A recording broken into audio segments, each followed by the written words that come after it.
Hi കൂട്ടുകാരെ, പുതിയൊരു വീഡിയോയിലോട്ട് എല്ലാവർക്കും സ്വാഗതം. ഇന്നത്തെ നമ്മുടെ വീഡിയോ വെണ്ടക്കൃഷിയെക്കുറിച്ചാണ്.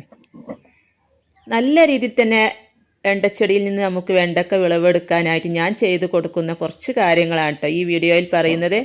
വീഡിയോയിലോട്ട് പോകുന്നതിന് മുമ്പ് നിങ്ങൾ എൻ്റെ ചാനൽ ആദ്യമായിട്ട് കാണുന്നവരുണ്ടെങ്കിൽ ചാനലൊന്ന് സബ്സ്ക്രൈബ് ചെയ്യുക. തൊട്ടടുത്തുള്ള ആ ബെല്ലൈക്കണും കൂടി പ്രസ് ചെയ്താൽ ഞാൻ ഇടുന്ന വീഡിയോ നിങ്ങൾക്ക് നോട്ടിഫിക്കേഷനായി ലഭിക്കുന്നതാണ്. അപ്പോൾ നമുക്ക് നേരെ വീഡിയോയിലോട്ട് പോകാം. ഈ വെണ്ടച്ചെടി ഞാൻ ഇവിടെ ഗ്രോ ബാഗിൽ ചെടിച്ചട്ടിയിലൊക്കെയാണ് കേട്ടോ നട്ട് കൊടുത്തിട്ടുള്ളത്. നല്ല രീതിയിൽ തന്നെ എനിക്ക് ഇതിൽ നിന്നൊക്കെ വിളവും കിട്ടാറുണ്ട്. അപ്പോൾ ഈ ഒരു തൈ വെച്ചിട്ടൊരു 15 ദിവസം ആയിട്ടോ.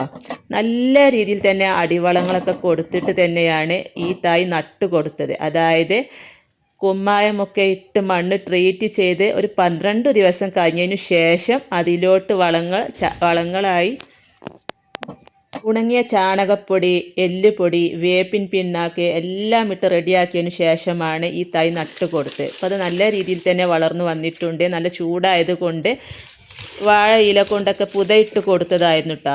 അപ്പോൾ നമുക്ക് ഇനി അടുത്തൊരു വളം കൊടുക്കേണ്ട സമയം ആയിട്ടുണ്ട്. അപ്പോൾ ഞാൻ ഇതിൻ്റെ മുകളിലിട്ട ഈ കരിയിലകളൊക്കെ എടുത്തു മാറ്റി. ഇനി നമ്മൾ എന്താ ചെയ്യേണ്ടതെന്ന് വെച്ചാൽ ഇതിൻ്റെ ചുറ്റുഭാഗത്ത് നിന്നും മണ്ണ് ചെറുതായിട്ട് ഇളക്കി കൊടുക്കണം. വേരൊന്നും പൊട്ടിപ്പോകാതെ മണ്ണ് ഇളക്കി കൊടുക്കുക. അപ്പോൾ ഇത് കണ്ട ഈ മണ്ണൊക്കെ നല്ല ഇളക്കമുള്ള മണ്ണാണ് കേട്ടോ. അപ്പോൾ ഞാനിതിങ്ങനെ ഇളക്കമുള്ള മണ്ണാവാനുള്ളൊരു കാരണം എന്താണെന്ന് വെച്ചാൽ ഈ ഗ്രോ ബാഗ് നിറക്കുമ്പോൾ ഇതിൻ്റെ 3/4 ഭാഗത്തോളം ഉണങ്ങിയ കരിയില നിറച്ചിട്ടാണ് മണ്ണും വളങ്ങളൊക്കെ ഇട്ട് കൊടുത്തത്.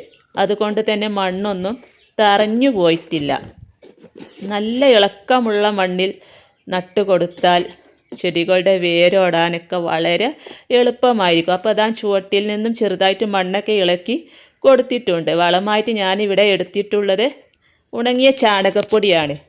നിങ്ങളുടെ കയ്യിൽ ഉണങ്ങിയ ചാണകപ്പൊടി ഇല്ലെങ്കിൽ ഉണങ്ങിയ ആട്ടിൻ കാഷ്ടമോ കോഴി വളമോ അല്ലെങ്കിൽ കിച്ചൺ വേസ്റ്റ് കമ്പോസ്റ്റ് എന്താ ഉള്ളത് എന്ന് വെച്ചാൽ എടുക്കുക. അതിൻ്റെ കൂടെ തന്നെ ഞാൻ ഒരു പിടി വേപ്പിൻ പിണ്ണാക്കും കൂടി ചേർത്ത് കൊടുക്കുന്നുണ്ട് കേട്ടോ. അതുപോലെ തന്നെ ഒരു പിടി എല്ലുപൊടിയും കൂടി ഇതിലോട്ട് ചേർത്ത് കൊടുക്കുന്നുണ്ട്.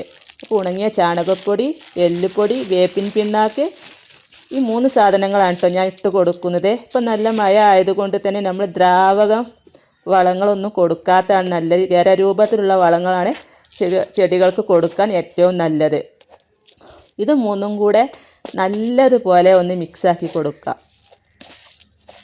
നല്ലപോലെ മിക്സാക്കി എടുത്തതിന് ശേഷം നമുക്ക് ഈ ചെടിയുടെ ചുറ്റുഭാഗത്തായിട്ട് ഈ വളക്കൂട്ട് ഇട്ട് കൊടുക്കുക. ഇങ്ങനെ വളം ഇട്ട് കൊടുക്കുമ്പോൾ ചെടിയുടെ തണ്ടിനോട് ചേർന്ന് ഇട്ട് കൊടുക്കരുത്. ഇതുപോലെ കുറച്ച് ദൂരെയായിട്ട് ഇതുപോലെ ഇട്ട് കൊടുക്കുക. എന്നിട്ട് ഈ മണ്ണും വളവും ഒന്നും കൂടെ മിക്സാക്കി ഈ വളം മൂടുന്ന രീതിയിലുള്ള മണ്ണും കൂടെ ഇതിൻ്റെ മുകളിലോട്ട് ഇട്ട് കൊടുക്കണം. അപ്പോൾ അതാ വളമൊക്കെ ഇട്ട് കൊടുത്തു. ഇനി നമുക്കിതിൻ്റെ മുകളിലോട്ട് നമ്മുടെ കുമ്മായമൊക്കെ ഇട്ട് ട്രീറ്റ് ചെയ്ത മണ്ണിട്ട് കൊടുക്കാം. അപ്പോൾ ഇങ്ങനെ മണ്ണൊക്കെ ഇട്ട് കൊടുത്താൽ നമ്മുടെ ചെടി നല്ല പോലെ ഉറച്ച് അവിടെ നിൽക്കുകയുള്ളൂ. കാറ്റത്തും മഴയത്തും ഒന്നും ഒടിഞ്ഞു വീഴാതിരിക്കാൻ വേണ്ടി നമ്മൾ എന്തെങ്കിലും കമ്പൊക്കെ കുത്തി കൊടുക്കുന്നത് ഒത്തിരി നല്ലതാണ് കേട്ടോ.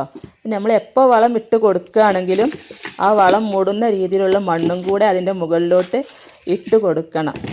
അതുപോലെ തന്നെ കീടങ്ങളുടെ ആക്രമണമൊക്കെ കാണാറുണ്ട്. അപ്പോൾ ഞാൻ ആഴ്ചയിൽ ഒരു ദിവസം വേപ്പെണ്ണ വെളുത്തുള്ളി മിശ്രിതമാണ് തളിച്ച് കൊടുക്കാറ്.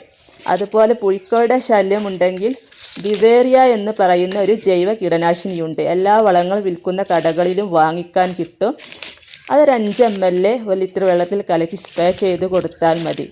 അപ്പോൾ ഇത്രയും കാര്യങ്ങൾ ശ്രദ്ധിച്ചാൽ നല്ല രീതിയിൽ തന്നെ നമ്മുടെ വെണ്ടച്ചെടി കരുത്തോടെ വളർന്നു വരും. നല്ല രീതിയിൽ പൂക്കളും കായ്കളും ഉണ്ടാകുന്നതാണ്. അപ്പോൾ അതാ നമ്മുടെ ചെടിയൊക്കെ മണ്ണൊക്കെ ഇളക്കി വളമിട്ട് കൊടുത്തു, പുതയിട്ട് കൊടുത്തിട്ട് നല്ല രീതിയിൽ തന്നെ നനച്ച് കൊടുക്കുക.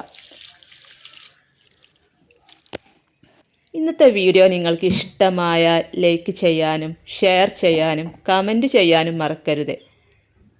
ചാനൽ ആദ്യമായിട്ട് കാണുന്നവരുണ്ടെങ്കിൽ ചാനലൊന്ന് സബ്സ്ക്രൈബ് ചെയ്യുക.